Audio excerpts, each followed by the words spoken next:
ಓಂ ಶಾಂತಿ ಮಧುರಾತಿ ಮಧುರ ಶಿವ ಪರಮಾತ್ಮ ತಂದೆಯ ಮಧುರ ಮಹಾವಾಕ್ಯವನ್ನು ಕೇಳೋಣ.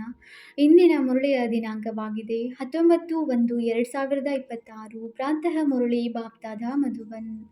ಮಧುರ ಮಕ್ಕಳೇ, ನಿಮಗೆ ನಶೆ ಇರಬೇಕು. ನಾವು ಬ್ರಾಹ್ಮಣರೇ ದೇವತೆಗಳಾಗುತ್ತೇವೆ. ನಾವು ಬ್ರಾಹ್ಮಣರಿಗೆ ತಂದೆಯ ಶ್ರೇಷ್ಠ ಮತ ಸಿಗುತ್ತದೆ.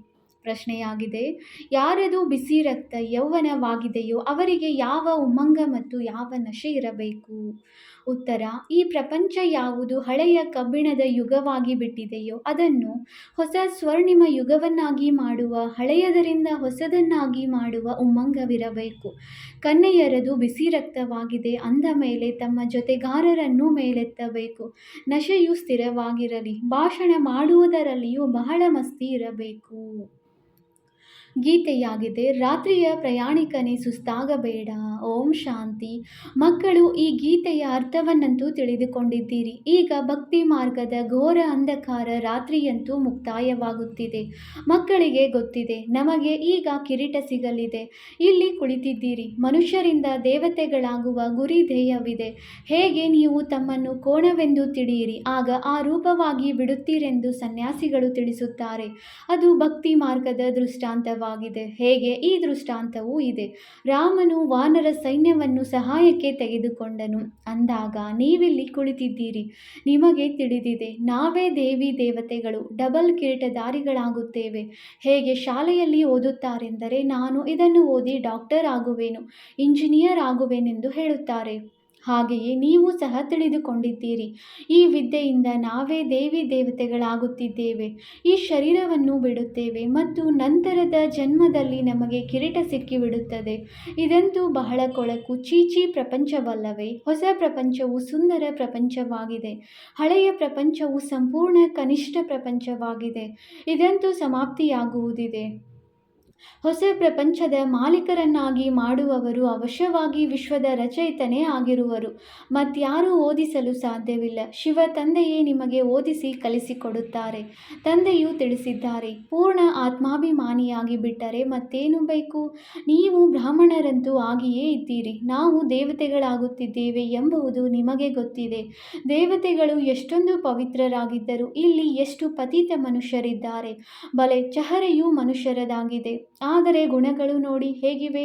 ಯಾರು ದೇವತೆಗಳ ಪೂಜಾರಿಯಾಗಿದ್ದಾರೆಯೋ ಅವರು ಸಹ ತಾವು ಸರ್ವಗುಣ ಸಂಪನ್ನರು, 16 ಕಲಾ ಸಂಪೂರ್ಣರಾಗಿದ್ದೀರಿ. ನಾವು ವಿಕಾರಿ ಪಾಪಿಗಳಾಗಿದ್ದೇವೆ ಎಂದು ದೇವತೆಗಳ ಮುಂದೆ ಮಹಿಮೆ ಮಾಡುತ್ತಾರೆ. ಬಲೆ, ಅವರದು ಸಹ ಮನುಷ್ಯರ ಚಹರೆಯೇ ಆಗಿದೆ. ಆದರೆ ಅವರ ಬಳಿ ಹೋಗಿ ಅವರ ಮಹಿಮೆ ಮಾಡುತ್ತಾರೆ. ತಮ್ಮನ್ನು ಕೊಳಕು ವಿಕಾರಿಗಳೆಂದು ಹೇಳುತ್ತಾರೆ. ನಮ್ಮಲ್ಲಿ ಯಾವುದೇ ಗುಣವಿಲ್ಲ. ಮನುಷ್ಯರೆಂದರೆ ಮನುಷ್ಯರೇ. ನೀವೀಗ ತಿಳಿದುಕೊಳ್ಳುತ್ತೀರಿ. ನಾವಂತೂ ಈಗ ಪರಿವರ್ತನೆಯಾಗಿ ಹೋಗಿ ದೇವತೆಗಳಾಗುತ್ತೇವೆ. ಕೃಷ್ಣ ಪುರಿಯಲ್ಲಿ ಹೋಗಬೇಕೆಂದು ಕೃಷ್ಣನ ಪೂಜೆ ಮಾಡುತ್ತಾರೆ. ಆದರೆ ಯಾವಾಗ ಬರುತ್ತಾರೆಂದು ತಿಳಿದುಕೊಂಡಿಲ್ಲ. ಭಗವಂತನು ಬಂದು ಭಕ್ತಿಯ ಫಲ ಕೊಡುವರೆಂದು ಭಕ್ತಿ ಮಾಡುತ್ತಿರುತ್ತಾರೆ. ಮೊದಲಂತೂ ನಿಮಗೆ ಈ ನಿಶ್ಚಯವಿರಬೇಕು, ನಮಗೆ ಯಾರು ಓದಿಸುತ್ತಾರೆ? ಇದು ಶ್ರೀ ಶ್ರೀ ಶಿವ ತಂದೆಯ ಮತವಾಗಿದೆ. ಶಿವ ತಂದೆಯೇ ನಿಮಗೆ ಶ್ರೀಮತವನ್ನು ಕೊಡುತ್ತಿದ್ದಾರೆ. ಯಾರಿಗೆ ಇದು ಗೊತ್ತಿಲ್ಲವೋ ಅವರು ಶ್ರೇಷ್ಠರಾಗಲು ಹೇಗೆ ಸಾಧ್ಯ? ಇಷ್ಟೊಂದು ಮಂದಿ ಬ್ರಾಹ್ಮಣರು ಶ್ರೀ ಶ್ರೀ ಶಿವ ತಂದೆಯ ಮತದಂತೆ ನಡೆಯುತ್ತಾರೆ. ಪರಮಾತ್ಮನ ಮತವೇ ಶ್ರೇಷ್ಠರನ್ನಾಗಿ ಮಾಡುತ್ತದೆ. ಯಾರ ಅದೃಷ್ಟದಲ್ಲಿದೆಯೋ ಅವರ ಬುದ್ಧಿಯಲ್ಲಿಯೇ ಕುಳಿತುಕೊಳ್ಳುವುದು. ಇಲ್ಲದಿದ್ದರೆ ಏನನ್ನೂ ತಿಳಿದುಕೊಳ್ಳುವುದಿಲ್ಲ. ಯಾವಾಗ ಅರ್ಥ ಮಾಡಿಕೊಳ್ಳುವರೋ ಆಗ ಖುಷಿಯಾಗಿ ಸಹಯೋಗ ನೀಡತೊಡಗುತ್ತಾರೆ. ಕೆಲವರಂತೂ ತಿಳಿದುಕೊಂಡೇ ಇಲ್ಲ. ಇವರು ಯಾರು ಎಂಬುದು ಅವರಿಗೇನು ಗೊತ್ತಿದೆ? ಆದ್ದರಿಂದ ತಂದೆಯು ಯಾರೊಂದಿಗೂ ಮಿಲನ ಮಾಡುವುದೂ ಇಲ್ಲ. ಆ ಮನುಷ್ಯರಂತೂ ಇನ್ನೂ ತಮ್ಮ ಮತವನ್ನೇ ಕೊಡತೊಡಗುತ್ತಾರೆ. ಶ್ರೀಮತವನ್ನು ಅರಿತುಕೊಳ್ಳದ ಕಾರಣ ಅವರಿಗೂ ಸಹ ತಮ್ಮ ಮತವನ್ನು ಕೊಡಲಾರಂಭಿಸುತ್ತಾರೆ. ತಂದೆಯು ನೀವು ಮಕ್ಕಳನ್ನು ಶ್ರೇಷ್ಠರನ್ನಾಗಿ ಮಾಡುವುದಕ್ಕಾಗಿಯೇ ಬಂದಿದ್ದಾರೆ. ಮಕ್ಕಳಿಗೆ ತಿಳಿದಿದೆ, 5000 ವರ್ಷಗಳ ಮೊದಲಿನ ತರಹ ತಂದೆಯು ಬಂದು ತಮ್ಮೊಂದಿಗೆ ಮಿಲನ ಮಾಡಿದ್ದಾರೆ. ಯಾರಿಗೆ ತಿಳಿದಿಲ್ಲವೋ ಅವರು ಹೇಗೆ ಪ್ರತ್ಯುತ್ತರ ನೀಡುವರು? ಮಕ್ಕಳಿಗೆ ವಿದ್ಯೆಯ ಬಹಳ ನಶೆ ಇರಬೇಕು. ಇದು ಬಹಳ ಶ್ರೇಷ್ಠ ವಿದ್ಯೆಯಾಗಿದೆ. ಆದರೆ ಮಾಯೆಯೂ ಸಹ ವಿರೋಧಿಯಾಗಿದೆ. ನಿಮಗೆ ತಿಳಿದಿದೆ, ನಾವು ಇಂತಹ ವಿದ್ಯೆಯನ್ನು ಓದುತ್ತೇವೆ, ಯಾವುದರಿಂದ ನಮಗೆ ಡಬಲ್ ಕಿರೀಟವು ಸಿಗುವುದು. ಭವಿಷ್ಯ ಜನ್ಮ ಜನ್ಮಾಂತರಕ್ಕಾಗಿ ಡಬಲ್ ಕಿರೀಟಧಾರಿಗಳಾಗುತ್ತೇವೆ ಅಂದ ಮೇಲೆ ಇದಕ್ಕಾಗಿ ಪೂರ್ಣ ಪುರುಷಾರ್ಥ ಮಾಡಬೇಕಲ್ಲವೇ? ಇದಕ್ಕೆ ರಾಜಯೋಗವೆಂದು ಹೇಳಲಾಗುತ್ತದೆ. ಎಷ್ಟು ಅದ್ಭುತವಾಗಿದೆ! ತಂದೆಯು ಯಾವಾಗಲೂ ತಿಳಿಸುತ್ತಾರೆ, ಲಕ್ಷ್ಮೀನಾರಾಯಣರ ಮಂದಿರದಲ್ಲಿ ಹೋಗಿ ಪೂಜಾರಿಗಳಿಗೂ ಸಹ ನೀವು ತಿಳಿಸಿ, ಪೂಜಾರಿಗಳು ಸಹ ಮತ್ತೆ ಅನ್ಯರಿಗೆ ತಿಳಿಸಲಿ. ಈ ಲಕ್ಷ್ಮೀನಾರಾಯಣರಿಗೂ ಈ ಪದವಿ ಹೇಗೆ ಸಿಕ್ಕಿತು? ಇವರು ವಿಶ್ವದ ಮಾಲೀಕರು ಹೇಗಾದರು? ಹೀಗೆ ತಿಳಿಸುವುದರಿಂದ ಪೂಜಾರಿಗಳಿಗೂ ಮಾನ್ಯತೆ ಸಿಗುವುದು. ನೀವು ಹೇಳಿರಿ, ನಾವು ಈ ಲಕ್ಷ್ಮೀನಾರಾಯಣರಿಗೆ ಈ ರಾಜ್ಯವು ಹೇಗೆ ಸಿಕ್ಕಿತು ಎಂಬುದನ್ನು ನಿಮಗೆ ತಿಳಿಸುತ್ತೇವೆ. ಗೀತೆಯಲ್ಲಿಯೂ ಭಗವಾನ್ ವಾಚ್ ಇದೆಯಲ್ಲವೇ, ನಾನು ನಿಮಗೆ ರಾಜಯೋಗವನ್ನು ಕಲಿಸಿ ರಾಜರಿಗೂ ರಾಜರನ್ನಾಗಿ ಮಾಡುತ್ತೇನೆ, ನೀವು ಸ್ವರ್ಗವಾಸಿಗಳು ಆಗುತ್ತೀರಲ್ಲವೇ? ಅಂದ ಮೇಲೆ ನಾವೇ ಈ ರೀತಿಯಾಗುತ್ತೇವೆಂದು ನೀವು ಮಕ್ಕಳಿಗೆ ಎಷ್ಟೊಂದು ನಶೆ ಇರಬೇಕು. ತಮ್ಮ ಚಿತ್ರ ಹಾಗೂ ರಾಜಧಾನಿಯ ಚಿತ್ರ ಇದರ ಜೊತೆಯಲ್ಲಿ ತೆಗೆಯಿರಿ. ಕೆಳಗೆ ನಿಮ್ಮ ಚಿತ್ರ, ಮೇಲೆ ರಾಜಧಾನಿಯ ಚಿತ್ರವಿರಲಿ. ಇದರಲ್ಲಿ ಖರ್ಚೇನೂ ಇಲ್ಲ. ರಾಜನ ಪೋಷಾಕ್ ಕೂಡಲೇ ಮಾಡಿಸಬಹುದು. ದೇವತೆಗಳು ಆಗುತ್ತಿದ್ದೇವೆ ಎಂಬುದು ಪದೇ ಪದೇ ನೆನಪಿರುತ್ತದೆ. ಬಲೆ ಮೇಲ್ಭಾಗದಲ್ಲಿ ಶಿವ ತಂದೆಯ ಚಿತ್ರವೂ ಇರಲಿ. ನೀವು ಮನುಷ್ಯರಿಂದ ದೇವತೆಗಳಾಗುತ್ತೀರಿ. ಈ ಶರೀರವನ್ನು ಬಿಟ್ಟು ಹೋಗಿ ದೇವತೆಗಳು ಆಗುತ್ತೀರಿ, ಏಕೆಂದರೆ ಈ ರಾಜಯೋಗವನ್ನು ಕಲಿಯುತ್ತಿದ್ದೀರಿ. ಈ ಚಿತ್ರವೂ ಸಹ ನಿಮಗೆ ಬಹಳ ಸಹಯೋಗ ಕೊಡುತ್ತದೆ. ಮೇಲೆ ಶಿವ, ಕೆಳಗಡೆ ರಾಜಧಾನಿಯ ಚಿತ್ರ, ಕೆಳಗಡೆ ನಿಮ್ಮ ಸಾಧಾರಣ ಚಿತ್ರವಿರಲಿ. ಶಿವ ತಂದೆಯಿಂದ ರಾಜಯೋಗವನ್ನು ಕಲಿತು ನಾವೇ ದೇವತೆಗಳು, ಡಬಲ್ ಕಿರೀಟಧಾರಿಗಳು ಆಗುತ್ತಿದ್ದೇವೆ ಎಂದು ಬರೆಯಲ್ಪಟ್ಟಿರಲಿ. ಈ ಚಿತ್ರವಿದ್ದಾಗ ಯಾರೇ ಕೇಳಿದರೂ ನಮಗೆ ಕಲಿಸುವವರು ಈ ಶಿವ ತಂದೆಯಾಗಿದ್ದಾರೆ ಎಂಬುದನ್ನು ನಾವು ತಿಳಿಸಿಕೊಡಬಹುದು. ಚಿತ್ರವನ್ನು ನೋಡುತ್ತಿದ್ದಂತೆಯೇ ಮಕ್ಕಳಿಗೆ ನಶೆ ಏರುವುದು. ಬಲೆ ಅಂಗಡಿಯಲ್ಲಿಯೂ ಈ ಚಿತ್ರವನ್ನಿಡಿ. ಭಕ್ತಿ ಮಾರ್ಗದಲ್ಲಿ ಬ್ರಹ್ಮ ತಂದೆಯು ನಾರಾಯಣನ ಚಿತ್ರವನ್ನು ಇಟ್ಟುಕೊಳ್ಳುತ್ತಿದ್ದರು, ಜೇಬಿನಲ್ಲಿಯೂ ಇರುತ್ತಿತ್ತು. ನೀವು ಸಹ ತಮ್ಮ ಚಿತ್ರವನ್ನು ಇಟ್ಟುಕೊಳ್ಳಿ. ಆಗ ನಾವೇ ದೇವಿ ದೇವತೆಗಳು ಆಗುತ್ತಿದ್ದೇವೆ ಎಂಬುದು ನೆನಪಿರುವುದು. ತಂದೆಯನ್ನು ನೆನಪು ಮಾಡುವ ಉಪಾಯವನ್ನು ಹುಡುಕಬೇಕು. ತಂದೆಯನ್ನು ಮರೆಯುವುದರಿಂದಲೇ ಕೆಳಗೆ ಇಳಿಯುತ್ತೇವೆ. ವಿಕಾರದಲ್ಲಿ ಬೀಳುವುದರಿಂದ ನಾಚಿಕೆಯಾಗುತ್ತದೆ. ಈಗಂತೂ ನಾವು ಈ ದೇವತೆಗಳಾಗಲು ಸಾಧ್ಯವಿಲ್ಲವೆಂದು ಹೃದಯ ವಿದೀರ್ಣವಾಗುವುದು. ನಾವೀಗ ಹೇಗೆ ದೇವತೆಗಳು ಆಗುವೆವು? ತಂದೆಯು ತಿಳಿಸುತ್ತಾರೆ, ವಿಕಾರದಲ್ಲಿ ಬೀಳುವವರ ಚಿತ್ರವನ್ನು ತೆಗೆದುಹಾಕಿ ತಿಳಿಸಿ, ನೀವು ಸ್ವರ್ಗದಲ್ಲಿ ಹೋಗಲು ಯೋಗ್ಯರಲ್ಲ. ನಿಮ್ಮ ಪಾಸ್ಪೋರ್ಟ್ ಸಮಾಪ್ತಿ. ನಾವು ಕೆಳಗೆ ಬಿದ್ದೆವು. ಈಗ ನಾವು ಸ್ವರ್ಗದಲ್ಲಿ ಹೇಗೆ ಹೋಗಲು ಸಾಧ್ಯ ಎಂಬುದನ್ನು ಅವರು ಸಹ ಆಲೋಚಿಸುತ್ತಾರೆ. ಹೇಗೆ ನಾರದನ ಉದಾಹರಣೆ ಕೊಡುತ್ತಾರೆ, ನೀನು ನಿನ್ನ ಮುಖವನ್ನು ನೋಡಿಕೊ, ನೀನು ಲಕ್ಷ್ಮಿಯನ್ನು ವರಿಸಲು ಯೋಗ್ಯನಾಗಿದ್ದೀಯಾ ಎಂದು ನಾರದನಿಗೆ ಹೇಳಿದರು. ಮುಖ ನೋಡಿಕೊಂಡಾಗ ಅದು ಕೋತಿಯ ತರಹ ಕಂಡು ಬಂದಿತು. ಹಾಗೆಯೇ ಮನುಷ್ಯರಿಗೂ ಸಹ ನಮ್ಮಲ್ಲಿ ಈ ವಿಕಾರವಿದೆ ಅಂದ ಮೇಲೆ ನಾವು ಶ್ರೀನಾರಾಯಣ ಅಥವಾ ಲಕ್ಷ್ಮಿಯನ್ನು ಹೇಗೆ ವರಿಸಲು ಸಾಧ್ಯ ಎಂದು ನಾಚಿಕೆ ಬರುವುದು. ತಂದೆಯು ಎಲ್ಲ ಯುಕ್ತಿಗಳನ್ನು ತಿಳಿಸುತ್ತಾರೆ, ಆದರೆ ವಿಶ್ವಾಸವನ್ನು ಇಡಬೇಕಲ್ಲವೇ? ವಿಕಾರದ ನಶೆಯು ಬರುತ್ತಿದ್ದರೆ ಈ ಲೆಕ್ಕದಿಂದ ನಾವು ರಾಜಾಧಿರಾಜ ಡಬಲ್ ಕಿರೀಟಧಾರಿಗಳು ಹೇಗಾಗಲು ಸಾಧ್ಯ ಎಂಬುದನ್ನು ತಿಳಿದುಕೊಳ್ಳುವರು. ಪುರುಷಾರ್ಥವನ್ನಂತೂ ಮಾಡಬೇಕಲ್ಲವೇ? ಇಂತಿಂತಹ ಯುಕ್ತಿಗಳನ್ನು ರಚಿಸಿ ಎಲ್ಲರಿಗೂ ತಿಳಿಸುತ್ತಾ ಇರಿ ಎಂದು ತಂದೆಯು ಸಲಹೆ ನೀಡುತ್ತಿರುತ್ತಾರೆ. ಈ ರಾಜಧಾನಿಯ ಸ್ಥಾಪನೆಯಾಗುತ್ತಿದೆ. ವಿನಾಶವು ಸನ್ಮುಖದಲ್ಲಿ ನಿಂತಿದೆ. ದಿನ ಪ್ರತಿದಿನ ಬಿರುಗಾಳಿಗಳು ಜೋರಾಗುತ್ತಾ ಹೋಗುತ್ತವೆ. ಬಾಂಬು ಇತ್ಯಾದಿಗಳು ಸಹ ತಯಾರಾಗುತ್ತಿವೆ. ನೀವು ಭವಿಷ್ಯ ಶ್ರೇಷ್ಠ ಪದವಿಯನ್ನು ಪಡೆಯುವುದಕ್ಕಾಗಿಯೇ ಈ ವಿದ್ಯೆಯನ್ನು ಓದುತ್ತೀರಿ. ನೀವು ಒಂದೇ ಬಾರಿ ಪತಿತರಿಂದ ಪಾವನರಾಗುತ್ತೀರಿ. ನಾವು ನರಕವಾಸಿಗಳಾಗಿದ್ದೇವೆ ಎಂಬುದನ್ನು ಮನುಷ್ಯರು ತಿಳಿದುಕೊಳ್ಳುವುದಿಲ್ಲ, ಏಕೆಂದರೆ ಕಲ್ಲು ಬುದ್ಧಿಯವರಾಗಿದ್ದಾರೆ. ನೀವೀಗ ಕಲ್ಲು ಬುದ್ಧಿಯವರಿಂದ ಪಾರಸ ಬುದ್ಧಿಯವರಾಗುತ್ತಿದ್ದೀರಿ.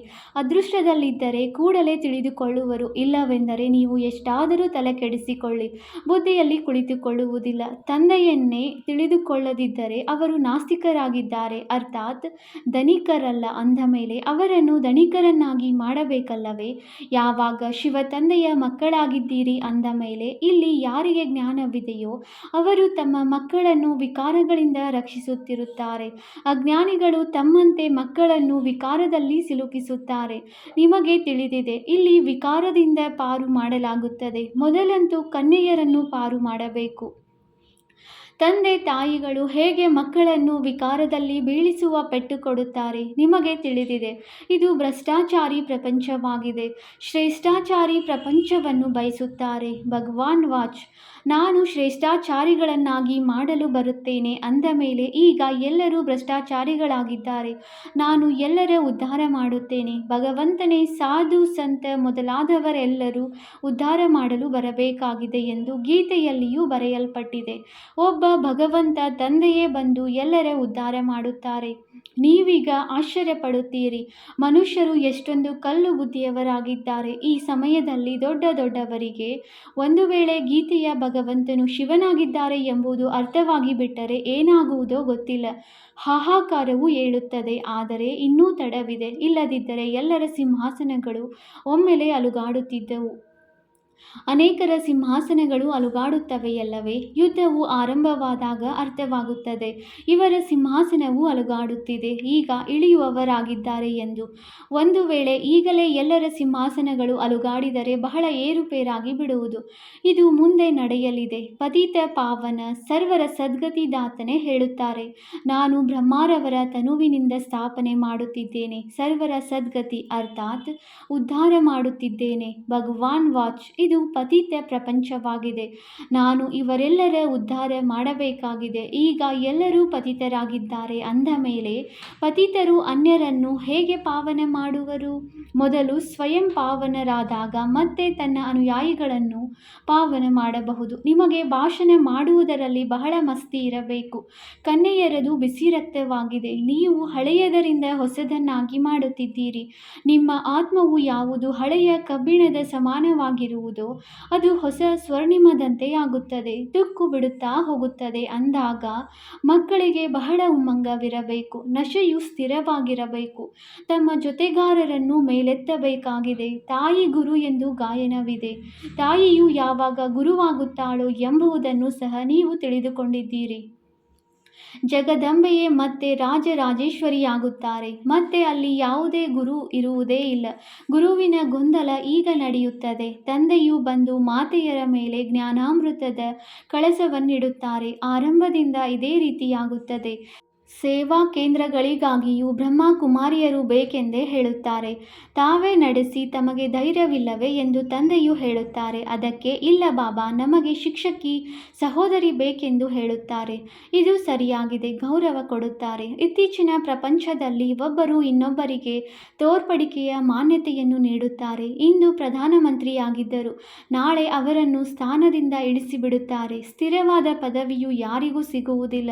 ಈ ಸಮಯದಲ್ಲಿ ನೀವು ಮಕ್ಕಳಿಗೆ ಶಾಶ್ವತ ರಾಜ್ಯ ಭಾಗ್ಯವು ಸಿಗುತ್ತದೆ. ತಂದೆಯು ನಿಮಗೆ ಎಷ್ಟು ಪ್ರಕಾರದಿಂದ ತಿಳಿಸುತ್ತಾರೆ. ತಮ್ಮನ್ನು ಸದಾ ಹರ್ಷಿತವಾಗಿಟ್ಟುಕೊಳ್ಳಬೇಕು. ಬಹಳ ಒಳ್ಳೊಳ್ಳೆಯ ಯುಕ್ತಿಯನ್ನು ತಿಳಿಸುತ್ತಾರೆ. ಶುಭ ಭಾವನೆಯನ್ನು ಇಡಬೇಕಲ್ಲವೇ? ಓಹೋ, ನಾವು ಈ ಲಕ್ಷ್ಮೀನಾರಾಯಣರಾಗುತ್ತೇವೆ. ಮತ್ತೆ ಒಂದು ವೇಳೆ ಯಾರ ಅದೃಷ್ಟದಲ್ಲಿಲ್ಲವೋ ಅವರು ಪುರುಷಾರ್ಥವೇನು ಮಾಡುವರು? ತಂದೆಯಂತೂ ಪುರುಷಾರ್ಥದ ಸಲಹೆ ಕೊಡುತ್ತಾರಲ್ಲವೇ? ಪುರುಷಾರ್ಥವು ವ್ಯರ್ಥವಾಗಿ ಹೋಗುವುದಿಲ್ಲ. ಇದಂತೂ ಸಫಲವಾಗುತ್ತಾ ಹೋಗುವುದು. ರಾಜಧಾನಿಯು ಸ್ಥಾಪನೆಯಾಗಿಯೇ ಆಗುವುದು. ಮಹಾಭಾರತದ ಯುದ್ಧದ ಮೂಲಕ ವಿನಾಶವು ಆಗಲೇಬೇಕಾಗಿದೆ. ಮುಂದೆ ಹೋದಂತೆ ನೀವು ಇದರಲ್ಲಿ ಒತ್ತು ಕೊಟ್ಟು ಹೇಳುತ್ತೀರೆಂದರೆ ಇವರೆಲ್ಲರೂ ಬರುತ್ತಾರೆ.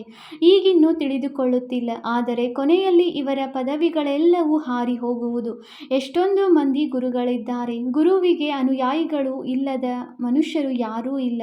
ಇಲ್ಲಿ ನಿಮಗೆ ಸದ್ಗತಿ ಕೊಡುವಂತಹ ಒಬ್ಬ ಸದ್ಗುರು ಸಿಕ್ಕಿದ್ದಾರೆ. ಚಿತ್ರಗಳು ಬಹಳ ಚೆನ್ನಾಗಿವೆ. ಅದು ಸದ್ಗತಿ ಅರ್ಥಾತ್ ಸುಖಧಾಮ, ಇನ್ನೊಂದು ಮುಕ್ತಿಧಾಮವಾಗಿದೆ. ಬುದ್ಧಿಯೂ ಸಹ ಹೇಳುತ್ತದೆ, ನಾವೆಲ್ಲ ಆತ್ಮರು ನಿರ್ವಾಣಧಾಮದಲ್ಲಿರುತ್ತೇವೆ. ಅಲ್ಲಿಂದ ಮತ್ತೆ ಶಬ್ದದಲ್ಲಿ ಬರುತ್ತೇವೆ. ನಾವು ಅಲ್ಲಿನ ನಿವಾಸಿಗಳಾಗಿದ್ದೇವೆ.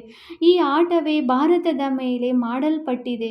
ಶಿವ ಜಯಂತಿಯನ್ನು ಇಲ್ಲಿಯೇ ಆಚರಿಸುತ್ತಾರೆ. ತಂದೆಯು ತಿಳಿಸುತ್ತಾರೆ, ನಾನು ಬಂದಿದ್ದೇನೆ, ಕಲ್ಪದ ನಂತರ ಪುನಃ ಬರುತ್ತೇನೆ. ಪ್ರತಿ 5,000 ವರ್ಷಗಳ ನಂತರ ತಂದೆಯು ಬರುತ್ತಿದ್ದಂತೆಯೇ ಈ ಭೂಮಿಯು ಸ್ವರ್ಗವಾಗಿ ಬಿಡುತ್ತದೆ. ಕ್ರಿಸ್ತನಿಗಿಂತ ಇಷ್ಟು ವರ್ಷಗಳ ಮೊದಲು ಸ್ವರ್ಗವಿತ್ತು ಎಂಬುದನ್ನು ಹೇಳುತ್ತಾರೆ. ಈಗ ಇಲ್ಲ, ಮತ್ತೆ ಬರುವುದು ಅಂದ ಮೇಲೆ ಅವಶ್ಯವಾಗಿ ನರಕವಾಸಿಗಳ ವಿನಾಶ, ಸ್ವರ್ಗವಾಸಿಗಳ ಸ್ಥಾಪನೆಯಾಗಬೇಕು. ನೀವು ಸ್ವರ್ಗವಾಸಿಗಳೂ ಆಗುತ್ತಿದ್ದೀರಿ. ನರಕವಾಸಿಗಳೆಲ್ಲರೂ ವಿನಾಶವಾಗಿ ಬಿಡುತ್ತಾರೆ. ಅವರಂತೂ ಇನ್ನೂ ಲಕ್ಷಾಂತರ ವರ್ಷಗಳಿದೆ. ಮಕ್ಕಳು ದೊಡ್ಡವರಾದರೆ ವಿವಾಹ ಮಾಡಿಸೋಣ ಎಂದು ತಿಳಿಯುತ್ತಾರೆ. ಆದರೆ ನೀವು ಈ ರೀತಿ ಹೇಳುವುದಿಲ್ಲ. ಒಂದು ವೇಳೆ ಮಕ್ಕಳು ಸಲಹೆಯಂತೆ ನಡೆಯಲಿಲ್ಲವೆಂದರೆ ಶ್ರೀಮತ ತೆಗೆದುಕೊಳ್ಳಬೇಕು. ಸ್ವರ್ಗವಾಸಿಯಾಗುತ್ತಿಲ್ಲ ಅಂದಾಗ ಏನು ಮಾಡಬೇಕು ಎಂದು. ಆಗ ತಂದೆಯು ತಿಳಿಸುತ್ತಾರೆ, ಒಂದು ವೇಳೆ ಆಜ್ಞಾಕಾರಿಗಳಾಗಲಿಲ್ಲವೆಂದರೆ ಹೋಗಲಿ, ಬಿಟ್ಟು ಬಿಡಿ. ಆದರೆ ಇದರಲ್ಲಿ ಬಹಳ ಪಕ್ಕಾ ನಷ್ಟಮೋಹ ಸ್ಥಿತಿ ಬೇಕು. ಒಳ್ಳೆಯದು. ಮಧುರಾತಿ ಮಧುರ ಅಗಲಿ ಹೋಗಿ ಮರಳಿ ಸಿಕ್ಕಿರುವ ಮಕ್ಕಳ ಪ್ರತಿ ಮಾತಾಪಿತೆ ಬಾಪ್ದಾದಾರವರ ನೆನಪು, ಪ್ರೀತಿ ಹಾಗೂ ಸುಪ್ರಭಾತ. ಆತ್ಮಿಕ ಮಕ್ಕಳಿಗೆ ಆತ್ಮಿಕ ತಂದೆಯ ನಮಸ್ತೆ. ನಾವು ಆತ್ಮಿಕ ಮಕ್ಕಳಿಂದ ಆತ್ಮಿಕ ತಂದೆಗೆ ನೆನಪು, ಪ್ರೀತಿ ಹಾಗೂ ನಮಸ್ತೆ ನಮಸ್ತೆ ನಮಸ್ತೆ. ಧಾರಣೆಗಾಗಿ ಮುಖ್ಯ ಸಾರ. ಪಾಯಿಂಟ್ ನಂಬರ್ 1, ಶ್ರೀ ಶ್ರೀ ಶಿವ ತಂದೆಯ ಶ್ರೇಷ್ಠ ಮತದಂತೆ ನಡೆದು ಸ್ವಯಂವನ್ನು ಶ್ರೇಷ್ಠ ಮಾಡಿಕೊಳ್ಳಬೇಕಾಗಿದೆ. ಶ್ರೀಮತದಲ್ಲಿ ಮನಮತವನ್ನು ಬೆರಕೆ ಮಾಡಬಾರದು. ಈಶ್ವರೀಯ ವಿದ್ಯೆಯ ನಶೆಯಲ್ಲಿ ಇರಬೇಕಾಗಿದೆ. ಪಾಯಿಂಟ್ ನಂಬರ್ 2, ತಮ್ಮ ಜೊತೆಗಾರರ ಕಲ್ಯಾಣದ ಯುಕ್ತಿಗಳನ್ನು ರಚಿಸಬೇಕಾಗಿದೆ. ಎಲ್ಲರ ಪ್ರತಿ ಶುಭ ಭಾವನೆಯನ್ನಿಡುತ್ತಾ ಒಬ್ಬರು ಇನ್ನೊಬ್ಬರಿಗೆ ಸತ್ಯವಾದ ಗೌರವವನ್ನು ಕೊಡಬೇಕಾಗಿದೆ. ತೋರ್ಪಡಿಕೆಯ ಗೌರವ ಅಲ್ಲ. ವರದಾನ: ನಿರಂತರ ತಂದೆಯ ಜೊತೆಯ ಸಂಘದ ಅನುಭೂತಿಯ ಮೂಲಕ ಪ್ರತಿ ಸೆಕೆಂಡ್, ಪ್ರತಿ ಸಂಕಲ್ಪದಲ್ಲಿ ಸಹಯೋಗಿ ಆಗುವಂತಹ ಸಹಜ ಯೋಗಿ ಭವ. ಹೇಗೆ ಶರೀರ ಮತ್ತು ಆತ್ಮದ ಪಾತ್ರವು ಎಲ್ಲಿಯವರೆಗೆ ಇರುತ್ತದೆಯೋ ಅಲ್ಲಿಯವರೆಗೆ ಬೇರ್ಪಡಲು ಆಗುವುದಿಲ್ಲ, ಅದೇ ರೀತಿ ತಂದೆಯ ನೆನಪು ಬುದ್ಧಿಯಿಂದ ಬೇರ್ಪಡಬಾರದು. ಸದಾ ತಂದೆಯ ಜೊತೆ ಇರಿ. ಮತ್ಯಾವುದೇ ಸ್ಮೃತಿಯು ತನ್ನ ಕಡೆಗೆ ಸೆಳೆಯಬಾರದು. ಇಂಥವರಿಗೆ ಸಹಜ ಮತ್ತು ಸ್ವತಃ ಯೋಗಿಗಳೆಂದು ಹೇಳಲಾಗುವುದು. ಇಂತಹ ಯೋಗಿಯು ಪ್ರತಿ ಸೆಕೆಂಡ್, ಪ್ರತಿ ಸಂಕಲ್ಪ, ಪ್ರತಿ ವಚನ, ಪ್ರತಿ ಕರ್ಮದಲ್ಲಿಯೂ ಸಹಯೋಗಿ ಆಗಿರುತ್ತಾನೆ. ಸಹಯೋಗಿ ಎಂದರೆ ಯಾರ ಒಂದು ಸಂಕಲ್ಪವೂ ಸಹ ಸಹಯೋಗವಿರದೇ ಇರುವುದಿಲ್ಲ. ಇಂತಹ ಯೋಗಿ ಮತ್ತು ಸಹಯೋಗಿಗಳು ಶಕ್ತಿಶಾಲಿಯಾಗಿ ಬಿಡುತ್ತಾರೆ. ಸ್ಲೋಗನ್: ಸಮಸ್ಯಾ ಸ್ವರೂಪರಾಗುವ ಬದಲು ಸಮಸ್ಯೆಯನ್ನು ಪರಿಹರಿಸುವ ಸಮಾಧಾನ ಸ್ವರೂಪರಾಗಿರಿ. ಅವ್ಯಕ್ತ ಸೂಚನೆ: ಈ ಅವ್ಯಕ್ತ ಮಾಸದಲ್ಲಿ ಬಂಧನ ಮುಕ್ತರಾಗಿ ಜೀವನ್ಮುಕ್ತ ಸ್ಥಿತಿಯ ಅನುಭವ ಮಾಡಿರಿ. ತಮ್ಮ ಸ್ಥೂಲ ಮತ್ತು ಸೂಕ್ಷ್ಮ ಬಂಧನಗಳ ಪಟ್ಟಿಯನ್ನು ನಿಮ್ಮ ಮುಂದೆ ಇಡಿ. ಲಕ್ಷ್ಯ ಇಡಿ, ನನಗೆ ಬಂಧನ ಮುಕ್ತವಾಗಲೇಬೇಕು ಈಗ, ಇಲ್ಲವಾದರೆ ಮತ್ತೆ ಯಾವಾಗಲೂ ಇಲ್ಲ ಎಂಬ ಪಾಠವನ್ನು ಸದಾ ಪಕ್ಕಾ ಮಾಡಿಕೊಳ್ಳಿ. ಸ್ವತಂತ್ರತೆ ಬ್ರಾಹ್ಮಣ ಜನ್ಮದ ಅಧಿಕಾರವಾಗಿದೆ. ಸ್ವತಃ ನಿಮ್ಮ ಜನ್ಮಸಿದ್ಧ ಅಧಿಕಾರವನ್ನು ಪಡೆಯಿರಿ ಮತ್ತು ಜೀವನ್ಮುಕ್ತ ಸ್ಥಿತಿಯ ಅನುಭವ ಮಾಡಿ. ನೀವು ನಿಮ್ಮನ್ನು ಗೃಹಸ್ಥಿ ಎಂದುಕೊಳ್ಳುತ್ತೀರಿ. ಗೃಹಸ್ಥಿಯ ಬಲೆ ಬರುತ್ತದೆ. ಗೃಹಸ್ಥಿಯಾಗುವುದು ಅಂದರೆ ಬಲೆಯಲ್ಲಿ ಸಿಲುಕುವುದು. ಟ್ರಸ್ಟಿ ಅಂದರೆ ಮುಕ್ತ. ಓಂ ಶಾಂತಿ.